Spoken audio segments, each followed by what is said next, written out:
Stop giving your God away for 30 pieces of silver. We look at the story of Judas, the disciple who betrayed Jesus, and we look down on him. But are you really much that different from Judas? When we look at the story of Judas, Judas makes a deal with the people who were after Jesus to kill him, right? And he trades his God, he trades Jesus, the Son of God, for 30 pieces of silver. Matthew 26, verse 14. Then one of the 12, the one called Judas Iscariot, went to the chief priests and asked, "What are you willing to give me if I deliver him, Jesus, over to you?" So they counted out for him 30 pieces of silver. From then on, Judas watched an opportunity to hand him over. And this is the same man who ended up betraying Jesus with a kiss by telling the chief priests, the people who were after Jesus, "The man I kiss is him," so that he could be arrested and handed over to be killed.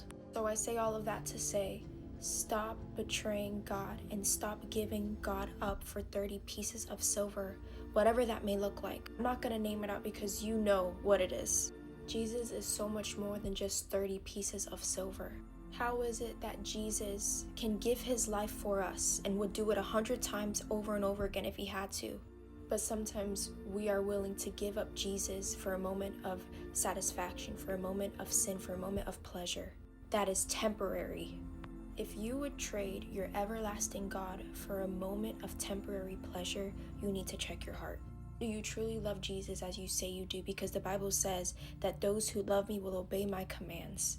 And this is not to condemn people. This is not to make people feel shame and guilt, but this is to open your eyes to your actions. The Bible says that our heart is deceitful above all things. Who can understand it? But God does. And because Judas left his heart unchecked, look what that led to. Judas didn't understand the value of Jesus. He didn't understand his worth, which is why he was so quick to give him up for 30 pieces of silver. What is it that you value over God? What is your 30 pieces of silver? Is it lust? Is it drugs?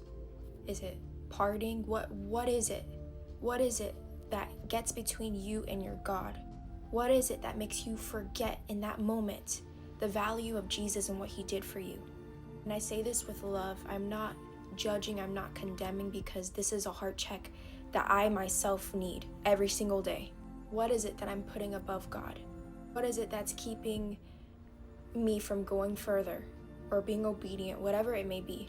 And I just pray that this just serves as an eye-opener and a reminder of who Jesus is to you, because your actions say a lot. Don't go pointing fingers at Judas when you're doing the same thing.